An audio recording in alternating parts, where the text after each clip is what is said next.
Shalom saudara sekalian.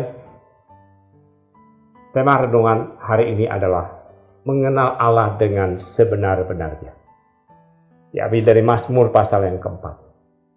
Saya akan membacakan Mazmur yang pasal keempat, demikian bunyi firman Tuhan. Untuk pemimpin biduan dengan permainan kecapi, Mazmur Daud. Apabila aku berseru, jawablah aku, ya Allah yang membenarkanlah. Di dalam kesesakan engkau memberi kelegaan kepadaku. Kasihanilah aku dan dengarkanlah doaku. Hai orang-orang, berapa lama lagi kemuliaanku dinodai? Berapa lama lagi kamu mencintai yang sia-sia dan mencari kebohongan? Ketahuilah bahwa Tuhan telah memilih baginya seorang yang dikasihinya. Tuhan mendengarkan apabila aku berseru kepadanya. Biarlah kamu marah, tapi jangan berbuat dosa. Berkata-katalah dalam hatimu di tempat tidurmu, tetapi tetaplah diam. Persembahkanlah korban yang benar, dan percayalah kepada Tuhan. Banyak orang berkata, siapa yang akan memperlihatkan yang baik kepada kita? Biarlah cahaya wajah-Mu menyinari kami, ya Tuhan.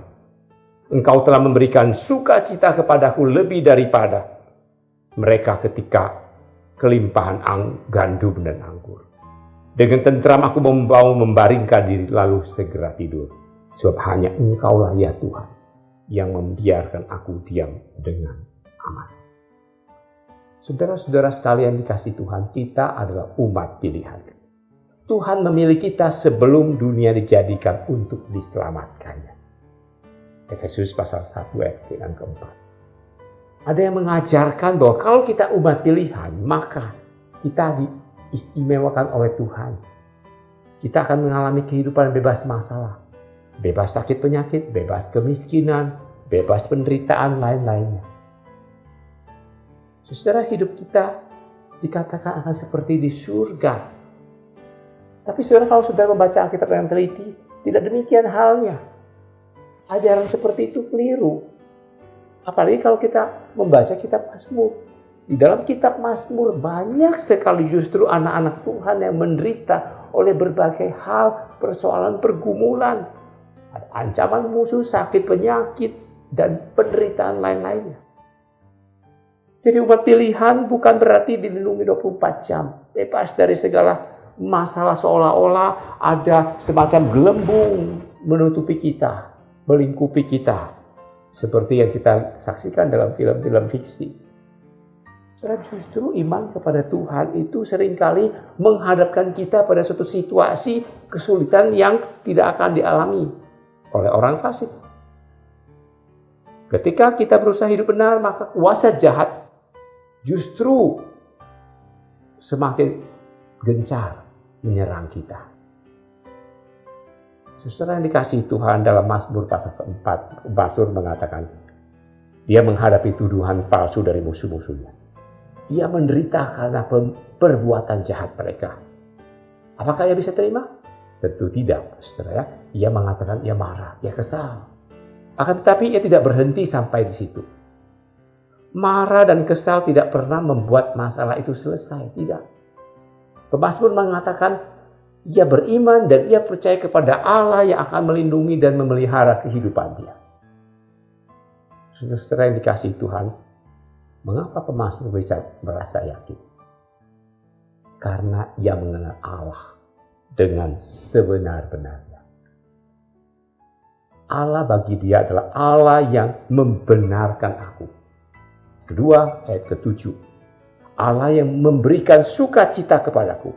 Artinya ia bukan hanya orang yang percaya asal-asalan. Ia sudah mengalami kasih setia Allah sejak dahulu kala.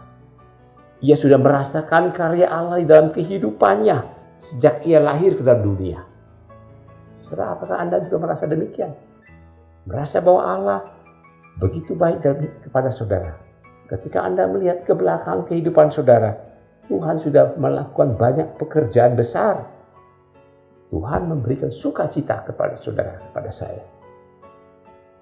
Yang terbesar adalah anugerah dan jaminan keselamatan dalam Yesus Kristus. Itulah yang terbesar. Saudara-saudara dikasih Tuhan, bedakan antara menjadi umat pilihan dengan menjadi anak emas.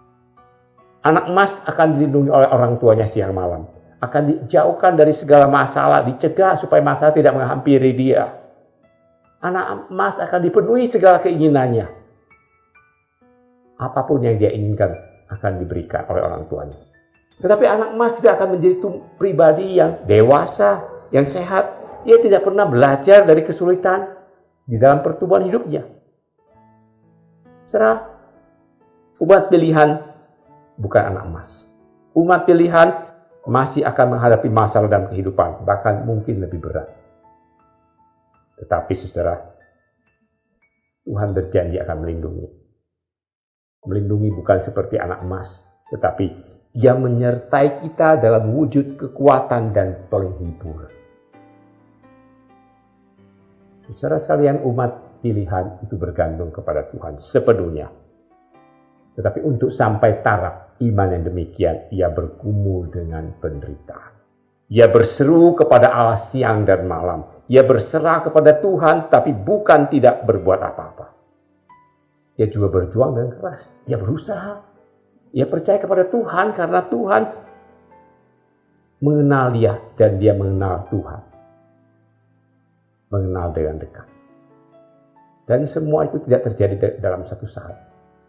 Tetapi proses yang panjang dan sulit. Proses seumur hidup.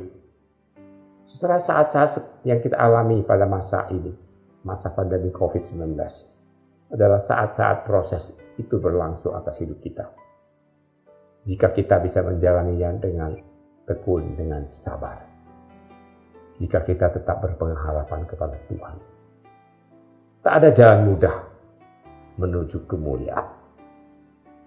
Jalan menuju mahkota surga adalah jalan bersalib yang bermahkota duri.